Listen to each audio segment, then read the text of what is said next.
Um dos membros talvez menos conhecidos da família Borgia serviu de inspiração para Maquiavel escrever a sua obra O Príncipe, sendo exemplo ali de líder astuto, ambicioso e violento. César Borgia era o filho mais velho do clã Borgia, e ao lado do seu pai, o Rodrigo, ele ajudou ali a família a aumentar tanto o seu poder quanto a sua influência na Itália. Mas claro, não sem antes deixar diversos corpos espalhados por aí. Nesse episódio, então, eu vou te contar toda a trajetória de César Borgia, que tudo bem, pode não ter sido o filho mais famoso do clã, mas com certeza foi o mais temido. E claro, como de costume, no final do episódio eu vou te contar o que você pode visitar na Itália para aprender mais sobre essa figura especificamente e sobre os lugares que ele conquistou. E esse é o segundo episódio da minissérie sobre os Borgias, que começou com o Rodrigo, na semana passada, agora tem o César e semana que vem vai ser encerrada com a cerejinha do bolo. Não esquece de deixar nos comentários o que você tá achando dessa ideia de criar uma minissérie aqui no podcast, que tudo isso que eu tô fazendo, essa moda que eu tô inventando, é em homenagem a 1 ano dele, que a gente completa dia 15 de maio.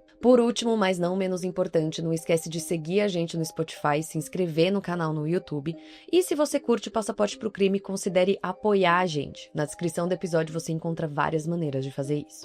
Eu sou a Andressa Esfer e esse é o Passaporte pro Crime, um podcast que vai te trazer histórias de crimes, suspense e aquelas histórias meio macabras de várias partes do mundo. Alguns desses lugares eu conheci, outros eu espero conhecer em breve.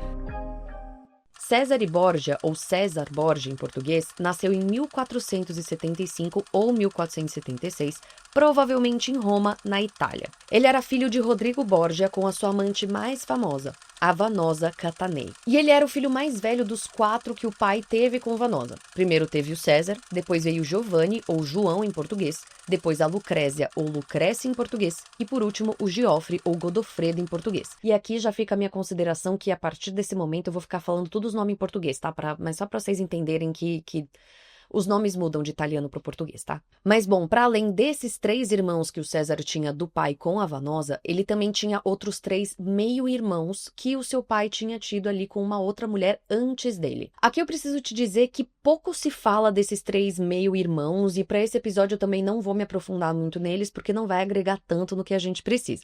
Mas o que eu preciso que você saiba e que é o que se diz bastante por aí é que o César, ele era o segundo filho homem do Rodrigo. E nessa época, era muito comum que o segundo filho homem de uma família fosse educado para seguir uma carreira na igreja. E aqui também, só para te dar uma contextualizada com a vida do Rodrigo Borgia, que foi o personagem principal do episódio anterior, nessa época aqui, o Rodrigo já era vice-chanceler da Igreja Católica e morava em Roma. Pois bem, o César, então, ele de fato foi educado para uma carreira na igreja, sendo nomeado aos 7 anos de idade um protonotário apostólico pelo Papa Sisto IV. Fique tranquilo ou tranquila se você não sabe o que significa esse termo, porque eu também não sabia. Mas, basicamente, um protonotário apostólico, e tem que falar devagar para não dar um trava-línguas, era um título, assim, muito importante, dados a membros da nobreza, exatamente para dar, tipo, um start, assim, nessa carreira dentro da igreja. E nesse mesmo ano, ou seja, aos 7 anos de idade, o César, ele também foi nomeado cônego na Catedral de Valência, na Espanha. E esse título, ele também era bem importante, porque ele normalmente vinha acompanhado, assim, de benefícios financeiros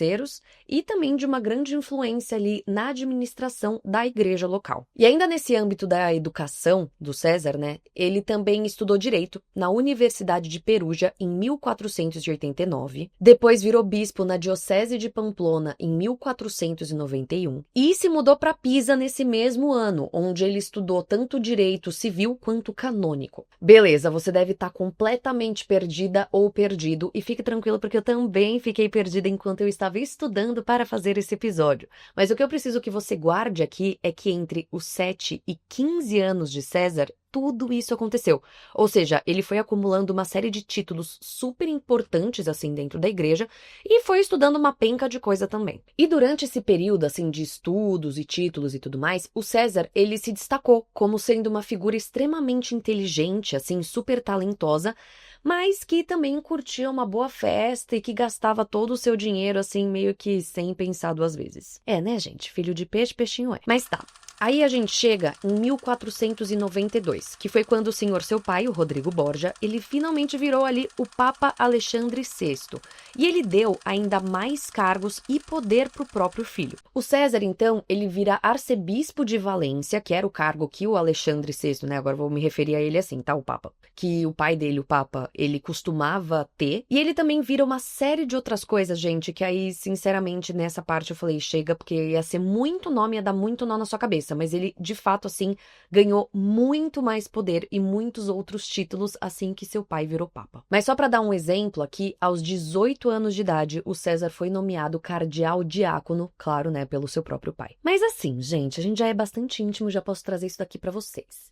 Se eu sou muito honesta, eu e todo mundo, na verdade, o César, ele não tinha a menor vocação para isso. Ele, na verdade, odiava essas coisas relacionadas à fé, ele não tinha o menor interesse nos assuntos da igreja, ele realmente, assim, não curtia essa vida.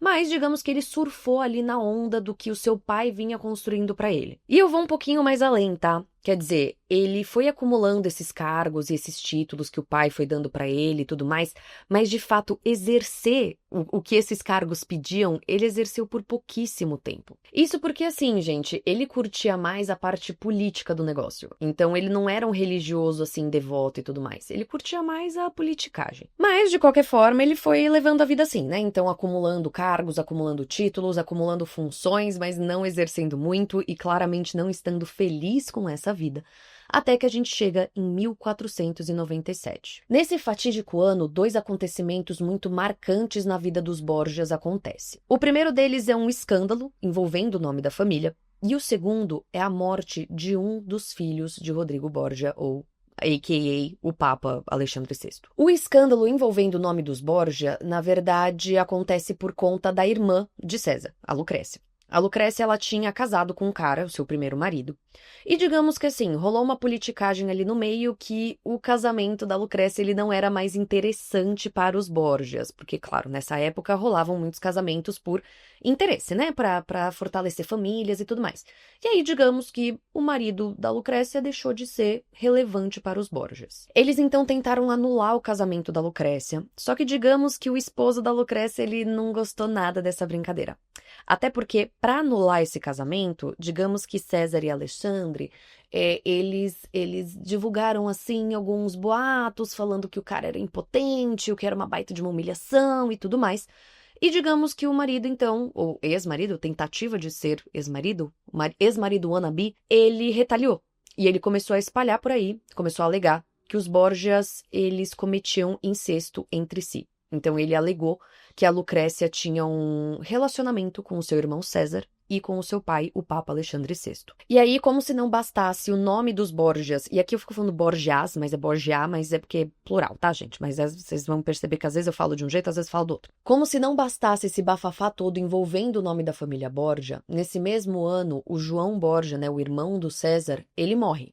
Ou melhor, ele é assassinado. No caso, o corpo de João foi retirado do rio Tibre, vestindo roupas assim super chiques, contendo todos os seus pertences e ouro, mas com 9 ferimentos de faca e sinais de estrangulamento. Num primeiro momento se pensou em um assalto que assim, de repente poderia não ter dado certo e tudo mais, mas logo se descartou essa hipótese, porque claro, né, gente, todos os pertences do João estavam com ele. E nisso, lógico, começou uma verdadeira caça ao culpado da morte, ou melhor, né, do assassinato de João Borgia. O Papa Alexandre VI pensou que, de repente, esse assassinato ele poderia ter sido encomendado por uma família inimiga dos Borgia, e que, aqui eu já preciso dizer que, assim, não eram poucas as famílias que eram inimigas dos Borgias, tá? Mas o Papa, ele pensou em uma família específica e começou ali uma investigação. Só que do mais absoluto nada, ele mandou parar as investigações sem ter encontrado um culpado. E aí, eu preciso te trazer uma grande suspeita desse caso.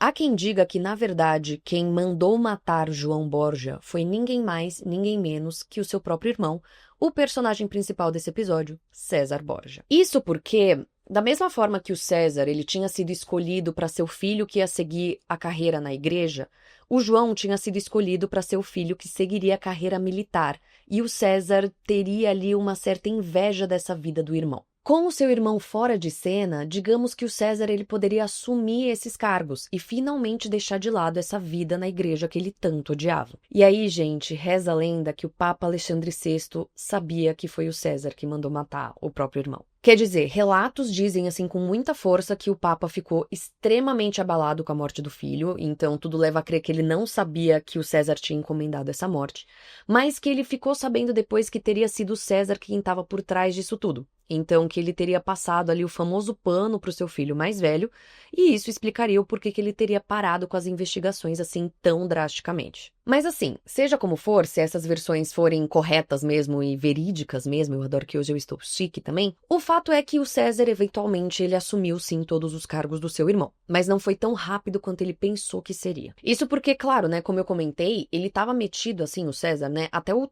talo de, tipo, um monte de cargos e títulos e coisas muito importantes dentro da carreira eclesiástica. Então, assim, para ele largar tudo, não era tão fácil, né? Precisava ali de um tempinho e de umas manobras. Foi só então em agosto de 1498, ou seja, mais de um ano depois da morte do seu irmão, que finalmente o César conseguiu o que ele queria. Ele conseguiu largar a sua carreira na igreja e se dedicar 100% a uma carreira militar. E nesse período especificamente, os Borgias eles tinham uma boa relação com o reino de Nápoles, que ficava no sul da Itália. Tanto que o César, ele estava prometido para a filha do rei de Nápoles e a sua irmã, a Lucrécia, estava prometida para o filho do rei de Nápoles. E isso tudo porque os Borgias e essa família aí de Nápoles, eles eram contrários aos franceses. Mas assim, com o passar do tempo, digamos que as coisas foram azedando um pouquinho e mudando um pouquinho. Tanto que assim, o casamento da Lucrécia se concretizou. Ela acabou casando com o filho do rei de Nápoles. Tem que falar devagar para não dar trava-línguas. Mas o César, ele acabou não se casando com a filha. Assim, ele não se concretizou esse casório aí, não. E aí, com a relação já bem estremecida e confianças sendo quebradas e sendo perdidas, o Papa, o Alexandre VI, ele decidiu que estava na hora de se aliar aos franceses, que era o grande inimigo ali. A aliança formada, o próprio rei Luís XII da França, ele demonstrou assim seu grande apoio ao César Borgia versão militar. Tanto que ele nomeou o César Duque de Valentinoy, que falei errado completamente, mas que foi inclusive da onde surgiu um dos apelidos de César Borgia, que é Il Valentino. E o César, ele ainda foi mais além nessa recém-aliança feita com a França. Ele também casou com uma nobre da corte francesa, chamada Charlotte de Albrecht. O que tanto César quanto seu pai queriam dessa aliança com a França era apoio para conseguir restabelecer o poder nos estados papais e, quem sabe, assim, eventualmente, construir um estado Borgia permanente na Itália que seria tocado pelo próprio César. Bom, e aí só sei que é assim, gente. Nisso, então, o César, ele tava sendo líder das coisas militar lá tudo, tinha todos esses planos, pipipipopopó, e aí ele saiu, então, em campanha militar pela Itália. Então, ele começou pelo norte do país e, assim, digamos que enquanto ele estava lá tentando recuperar o poder dos estados papais e criar um estado Borgia permanente na Itália, as pessoas estavam olhando para ele e para o Papa Alexandre VI assim com uma carinha bem feia. Eu ia falar de ser mas assim, bem feia, tá? Não tava gostando daquela brincadeira. A fama dos Borgia já tava muito ruim nessa altura do campeonato. Então, se você se lembra, né? O César, ele era acusado, assim, rolavam aqueles rumores de que ele teria matado o seu próprio irmão em busca de uma mudança na sua carreira. E o seu pai, ele também tinha, assim, uma fama muito ruim, tá? Mas focando especificamente no César, o que era dito entre os dois, da relação dos dois, é que enquanto o Papa Alexandre VI, ele era um político muito astuto, que orquestrava as coisas e pensava nas coisas, o César, ele era quem executava. E os dois seriam, assim, uma dupla dinâmica inseparável. Se você ouviu o último episódio do Rodrigo Borgia, você já deve ter sacado mais ou menos do que eu tô falando. Mas se não, também não tem problema, tá tudo bem, você está perdoado ou perdoado. Só escuta depois desse episódio, porque ele é muito bom também. Mas nesse período todo, né, depois que o Rodrigo Borgia virou Papa Alexandre VI, para além dos rumores de incesto e afins e já todo o bafafá que tinha em torno do nome dos Borgias, uma outra coisa muito estranha começou a acontecer. Uma série de cardeais importantíssimos morriam de forma misteriosa depois de jantar com o Papa, com César e com Lucrécia Borgia. Os rumores daquela época diziam que eles envenenavam os seus inimigos usando um tal veneno chamado cantarela, que causava ali uma morte lenta. Agora, o que mais provavelmente não foi um rumor foi o assassinato, em agosto de 1500, de Alfonso de Aragão, o filho de rei de Nápoles, que era ninguém mais ninguém menos que o segundo marido da sua irmã Lucrécia. A Lucrécia, no caso, ela estava grávida.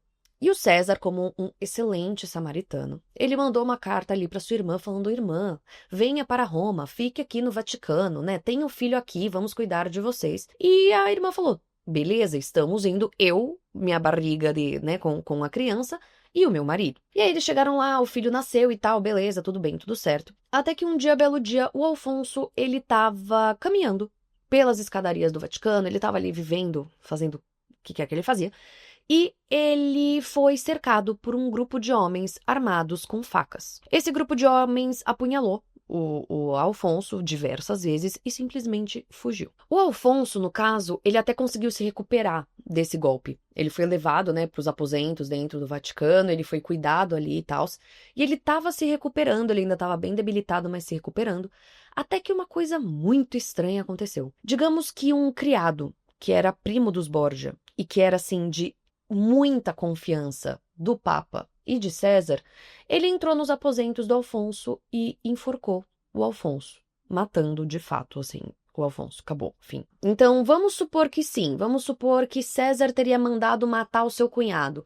Por que ele teria feito isso? Existem algumas possibilidades, tá? Algumas teorias no entorno disso. A primeira delas fala que é puramente política, né? Então, assim, naquele momento em que os Borgia decidem se aliar à França, a galera de Nápoles virou o inimigo, né? E nisso a Lucrécia já estava casada com esse cara e tal, pipipipopopó. Então, meio que tipo assim, mataram o cara porque ele já não era também útil para a família Borgia, politicagem, eles eram contrários, Nápoles era contrário à França, então não estava agregando ali. Mas há quem diga que não. Há quem diga que, na verdade, os motivos eles foram única e exclusivamente pessoais. Os famosos ciúme e disputa de poder. O ciúme, no caso, era da sua própria irmã, da Lucrécia. Sim, de novo, a famosa história do incesto. Há quem diga que o César, no caso, ele era obcecado amorosamente pela sua irmã e ele morria de ciúme dos maridos dela. Assim, eu preciso te trazer aqui que eu vi em diferentes fontes como a Lucrécia, na verdade, tinha, ou teria, né, relações incestuosas com outro irmão.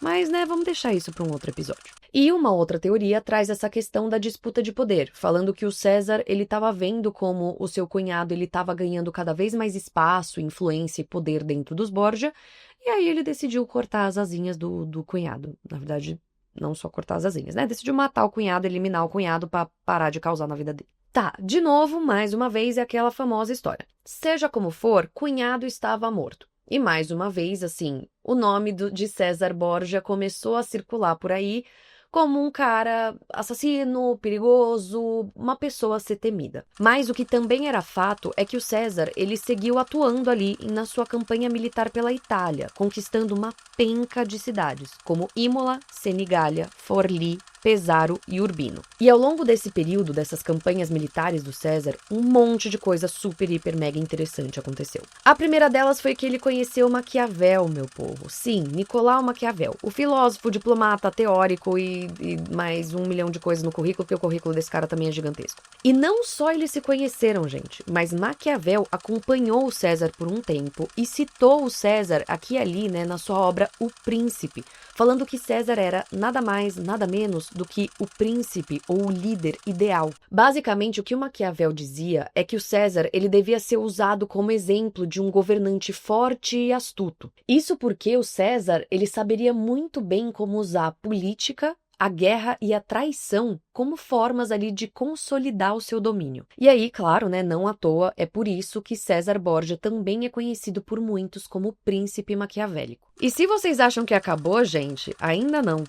Foi também numa dessas que o César Borgia se uniu a ninguém mais, ninguém menos que Leonardo da Vinci. Ou melhor, né? O Leonardo da Vinci se uniu a César Borgia. Sim, em 1502, em Imola, o embaixador de Florença, querendo ali ter uma boa relação com o César, até porque, né, ninguém queria se meter no caminho dele, ele apresentou os dois, apresentou o César ao Leonardo da Vinci, numa forma ali de presentear o César. O César, no caso, ele ficou super impressionado com o Leonardo e nomeou ele seu engenheiro militar militar oficial. E aí, meu povo, o Leonardo simplesmente fez mapas militares, projetou melhorias em castelos e muralhas, projetou armas, tanques de guerra, pontes dobráveis e uma penca de outras coisas, de fato, ajudando César Borgia a conquistar muitas das cidades que ele conquistou. E por fim, mas não menos importante, um outro acontecimento muito marcante assim das campanhas militares do César foi quando grande parte dos seus comandantes traíram ele. Ele eventualmente conseguiu derrubar ali, né, os traidores e ele conseguiu recuperar ali o seu poder e tudo mais. Mas, claro, né, ele convidou todos esses caras, esses comandantes que tinham traído ele para um jantar ali, para um evento do tipo, cara, vamos sentar, vamos conversar, vamos se reconciliar. Se você assistiu Game of Thrones ou se você já ouviu outros episódios desse podcast, você já sabe que se um dia te convidarem para isso, você não vai. Tá bom? Porque o que aconteceu aqui também? O que aconteceu foi que César Borgia chamou esses carinhas e mandou prender e executar geral. Esse evento, ele ficou conhecido como o Massacre de Senigallia, que aconteceu na cidade de Senigallia, né? E ele foi um dos exemplos que o Maquiavel usou para falar como o César, ele era muito bom nessa coisa de usar a traição para conseguir as coisas que ele queria. Então, como ele usou a confiança que esses ex-comandantes dele ainda tinham nele para conseguir atrair eles para lá e executar todo mundo. Mas bom, depois dessas pedrinhas no caminho, né, vamos dizer assim, digamos que o César, ele realmente assim chegou no seu auge. E ele estava lá todo pomposo, já prevendo seu próximo passo, que muitos dizem que poderia ser Toscana, quando em 1503, ele e o seu pai, eles dão mais um daqueles jantares com seus cardeais e nobres importantes e tal, sabe aquelas coisas que eles costumavam fazer? Pois bem, nesse jantar então em 1503, todos bebem, todos comem, todos vão para casa e todos ficam doentes. Todos, incluindo César e o Papa Alexandre VI. E os dois, eles ficam então de cama, com febre, muito debilitados, mas eventualmente ali o César ele se recupera. A questão é que o Papa não. O Papa ele acaba morrendo em 1503 mesmo, no dia 18 de agosto, e ele deixa tanto César quanto os outros Borgias assim à sua própria sorte. Há quem diga que os dois eles acabaram se envenenando sem querer. Então, que era mais um daqueles jantares que eles iam envenenar geral e se livrar dos seus inimigos e tudo mais, só que sem querer eles teriam consumido bebidas e comidas que estariam envenenadas. Mas há quem diga que, na verdade, eles teriam contraído malária, que sim, era comum naquela época na Europa. Pois bem, seja como for, como sempre, né, com a morte do seu pai, o Papa, quem assume o poder é um outro Papa ali que, sinceramente, coitado, né? Não, mas assim, não trago o nome que seja, porque ele ficou 26 dias no poder e ele era bem ok, mas coitado, ficou 26 dias no poder e saiu de cena. Mas a questão é o Papa que veio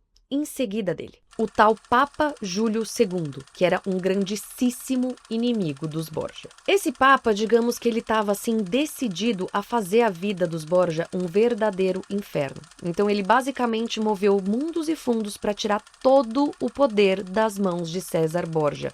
Dando de brinde ainda assim, só para completar, só para botar a cerejinha no bolo, uma viagem direta dele para a prisão. O César, ele acabou então passando por 4 prisões. 2 na Itália e 2 na Espanha, sendo que ele conseguiu fugir da última prisão na Espanha em 1506. E aí então, gente, ele decidiu ficar pela Espanha e ele começou a trabalhar para o rei de Navarra, que nada mais era do que o seu cunhado, irmão da sua esposa. Deu um nó na minha cabeça, desculpa, mas é porque também a Lucrécia casou mais umas 25 vezes. Então, sim, ele era, na verdade, cunhado do tipo irmão da esposa de César. E agora eles estavam trabalhando juntos. Esse rei, então, ele deu a missão para o César de comandar tropas contra um levante rebelde que estava acontecendo ali na região. O César vai, então, acompanhado ali de um pequeno exército e tal, servindo exatamente o rei de Navarra, quando no dia, na verdade, né, 11 para o dia 12 de março de 1507, alguns desses rebeldes, eles decidem fugir. O César, então, puxa logo 10 dos seus caras ali para irem com ele, fala, vamos atrás desses caras, acabou para esses rebeldes, bora lá, uhul, enfim.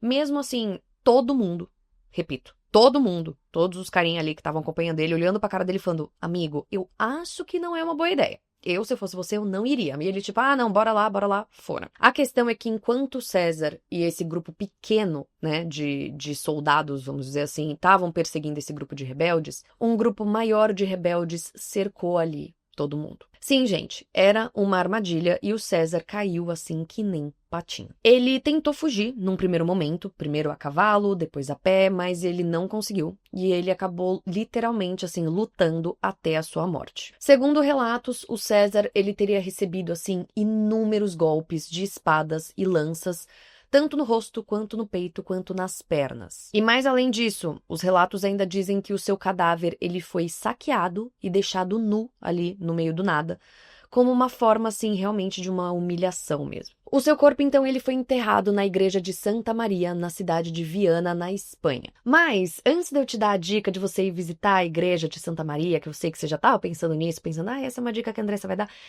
Não, porque digamos que a tumba de César Borgia foi violada durante a Reforma Protestante e o seu corpo foi jogado para fora da igreja. Foi só, então, em 1945 que os ossos, os restos mortais de César Borgia, eles foram reenterrados perto ali da muralha da cidade de Viana, onde estão até os dias de hoje. E com isso, meus amores, eu encerro então a história de César Borgia, a segunda aqui dessa minissérie sobre os Borgia, falando desse príncipe maquiavélico que, assim, me deixou extremamente fascinada, porque eu não tinha ouvido falar muito sobre ele, eu também vi que realmente ele não é o Borgia mais famoso, mas, gente, ele era o mais temido, ele era visto assim como o grande executor de tudo, enquanto seu pai planejava, ele de fato executava. Mas antes de pular para as dicas de viagem, eu preciso trazer aqui uma informação muito importante, que é a mesma que eu trouxe no finalzinho do episódio de Rodrigo Borgia. O famoso...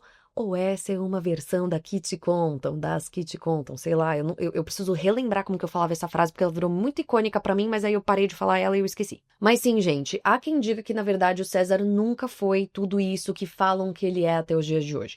Há quem bata de frente falando que ele não era apaixonado pela sua irmã, que ele não era esse assassino que matou seu irmão, matou seu cunhado, mandou matar, que causou todas essas coisas.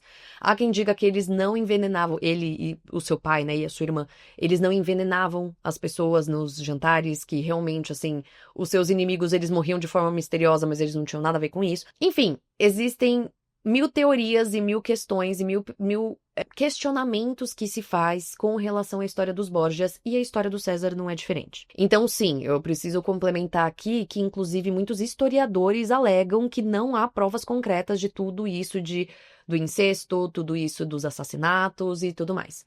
Mas fica aqui a pulguinha atrás da orelha. Como sempre, é aquilo que eu falo nesse podcast, Você que vai decidir qual versão dos Borgia, mas principalmente aqui, do César, você vai querer dormir à noite, de novo, usei essa. Você vai querer, assim, guardar, se você vai querer acreditar em A ou em B. Mas eu ainda te diria para esperar mais um pouquinho, porque a gente tem mais um Borgia para ser apresentado. E aí, depois desse último episódio, aí você pode se olhar no espelho e falar, e aí, que os Borgia faziam? Eram culpados, não eram culpados? Um era culpado, os outros não. Dois eram culpados, os outros não.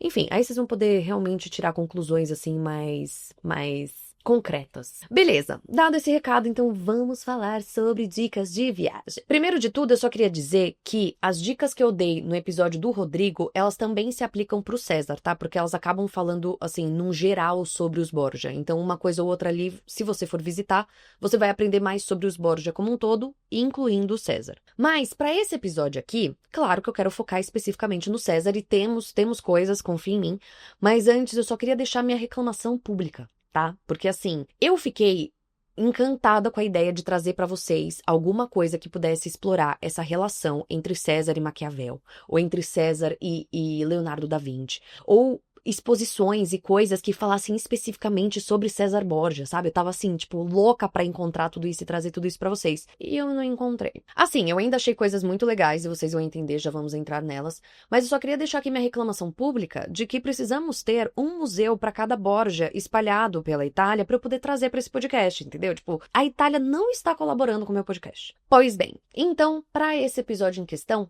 eu decidi trazer duas cidades que César Borgia conquistou ao longo das suas campanhas militares e que tem coisas interessantes para se visitar. São elas Senigallia e Forlì. E eu trago elas também nessa ordem, Senigallia primeiro e Forlì depois, porque se você decidir ir para Roma e de Roma fazer uma road trip, essa aqui ficou bem linda, fazer uma viagem de carro para essas cidades, essa seria a ordem que você passaria. Mas tá, começando então por Senigallia, eu quero muito recomendar a Piazza del Duca, que é uma praça onde fica a Rocca Rovoresca e o Palazzo del Duca. E agora eu também falo italiano, como vocês podem perceber. Essa praça, por si só, ela já é muito turística. Então é muito provável que você, se for pra Senigallia, né, você passe por lá sim ou sim. Mas não só isso, meu povo. Foi nessa praça em questão que César cometeu o massacre de Senigallia. Então, se você se lembra muito bem, né, como tenho certeza que você lembra, porque você guarda todos os nomes que eu te digo ao longo desse episódio, o massacre de Senigallia nada mais foi do que aquele momento ali, aquela ocasião, aquele evento, em que César Borgia foi traído por uns comandantes seus e ele convidou geral falando, meus amores, venham aqui, vamos conversar, vamos nos resolver, e aí ele foi lá, prendeu e matou geral. Então, assim, essa praça, ela, claro, gira muito em torno dos pontos turísticos que eu comentei, porque eles são real, assim, os pontos turísticos da cidade de Senigallia, mas parece que tem algumas placas também indicando o massacre que aconteceu ali. Então, assim, caso você dê um pulinho nessa praça, mesmo que pra ver as outras coisas que são bastante turísticas, você pode virar pra pessoinha que estiver com você, ou um estranho que estiver passando na rua. Mentira, não faça isso, gente, pelo amor de Deus, porque as pessoas vão tudo achar vocês loucos. Mas você pode virar pra essa pessoinha e você pode falar, sabe o que aconteceu nessa praça? Vem cá que eu vou te contar. Aí você mostra as placas tudo, tira a foto também e me manda. Ó, que legal. Tá, e a outra dica que eu queria dar é a cidade de Forlì, que é uma cidade que o César, ele invadiu em 1499 e ele conseguiu conquistar mesmo em 1500. E assim, gente, essa cidade, ela era governada por uma mulher super, hiper, mega poderosa e que tem tudo pra ser uma personagem aqui desse podcast. Eu só preciso colocar ela na lista, que a lista está bem grande no momento, que é uma mulher chamada Catarina Sforza, que se refugiou na Rocca de Ravaldino para se proteger do ataque do César. Mas, né, como eu comentei, eventualmente o César conseguiu invadir essa Rocca aí e conseguiu invadir a cidade e dominar a cidade e tudo mais. Então, nessa cidade de Forlì especificamente, você pode visitar a Rocca de Ravaldino, exatamente esse lugar aqui que eu tô comentando, porque hoje ela tá aberta para visitação e ela parece ser muito interessante. Pelo que eu vi, só uma parte dessa fortaleza tá aberta, tá? E só os finais de semana, mas a entrada é gratuita e parece que existe um guia que te leva pra cima e pra baixo da fortaleza te contando absolutamente tudo sobre ela. E aí eu achei legal trazer essa dica porque por ter um guia ali com você, você pode perguntar mais sobre o César Borgia e aí você pode entender mais o contexto que foi a invasão da cidade, e eu sei que essa invasão de César Borgia à cidade de Forlì foi um momento marcante. Então é legal pra você aprofundar nessa coisa da invasão, conhecendo a fortaleza onde a mulher que tava governando tudo se escondeu e tal. Enfim, eu achei uma dica muito bacana. Mas não só isso, tá? Em Forlì tem também o Museu de San Domenico, que eu vi muitos elogios sobre. Eu preciso adiantar que esse museu, ele é mais voltado para a arte, então ele é mais para os apaixonados em história da arte, para irem ver uns quadros famosos e tudo mais. Mas parece que esse museu, ele tem várias exposições temporárias, e algumas podem dar alguma contextualização sobre a história da cidade, o que também pode contextualizar ali exatamente a invasão de César a essa cidade específica. Preciso te dizer que quando eu estava produzindo esse episódio, a exposição temporária que estava rolando não tinha nada a ver com a cidade de Forlì em si. Mas, caso você vá fazer essa viagem para Itália, queira passar por essa cidade ou vá passar por essa cidade, pode ser bacana, você entra ali no site deles, eu vou deixar todos os nomes, né, na descrição do episódio.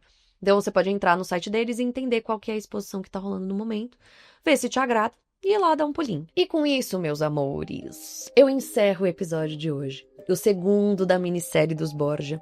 Preciso dizer pra vocês que tá sendo muito desafiador produzir esses episódios. Porque assim, primeiro que muitas mudanças na minha vida, mas é que como eu gravo os episódios com bastante antecedência, e até eu contar isso já se passou muito tempo, mas tudo bem. Mas segundo que, como são histórias que elas conversam entre si, eu tô tentando entender uma forma bacana de, tipo, contar o que afetou especificamente cada um dos personagens nessa linha cronológica. Espero que eu esteja conseguindo fazer isso, eu espero que esteja, assim, um formato bem legal. Eu quis fazer essa coisa diferente em comemoração a um ano de podcast.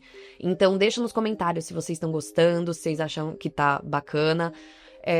Se vocês gostariam de mais minisséries como essa, ainda não terminou, tá? Temos mais um episódio. Mas deixem nos comentários o que vocês estão achando, que pra mim é sempre muito positivo saber, ouvir vocês. E aí, como sempre, fica meu enorme agradecimento a você que ficou até aqui, meu enorme agradecimento a você que comenta os episódios, a você que me segue lá nas redes sociais e comenta as coisas e vem me mandar mensagem e fala o que você quer e pensa e tudo. Eu sou muito, muito, muito grata a essa troca que eu tenho com vocês. E aí, pra encerrar mesmo, ficam aqueles anúncios de sempre, né? E agora, gente, meu nariz não para de coçar.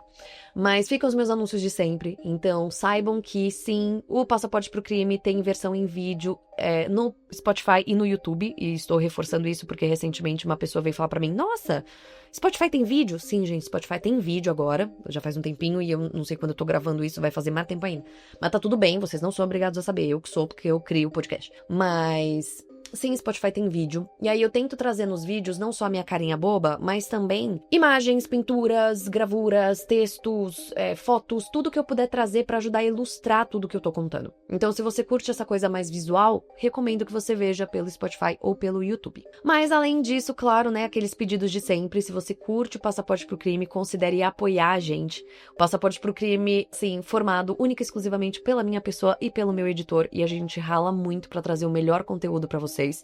Então, se vocês quiserem ajudar a gente a manter esse projeto, é só vocês entrarem em algum dos links que estão na descrição do episódio para dar o seu famoso apoio, isso ajuda muito. E também se você puder compartilhar esse podcast com alguém que você sabe que vai curtir, ou alguém que conhece a história dos Borgia, ou alguém que vai pra Itália, isso também já me ajuda muito, eu fico muito grata. E aí, dito tudo isso, acho que terminamos, né? Então, um beijinho e até semana que vem, onde eu vou te levar não só pra outra parte do mundo. Na verdade, a gente vai seguir na Itália, né? Porque a gente vai estar falando dos Borgia. Mas eu te trago um outro Borgia pra você terminar aí, colocar a cerejinha no bolo e falar: agora sim eu posso ter a minha opinião formada sobre essa família. Beijo!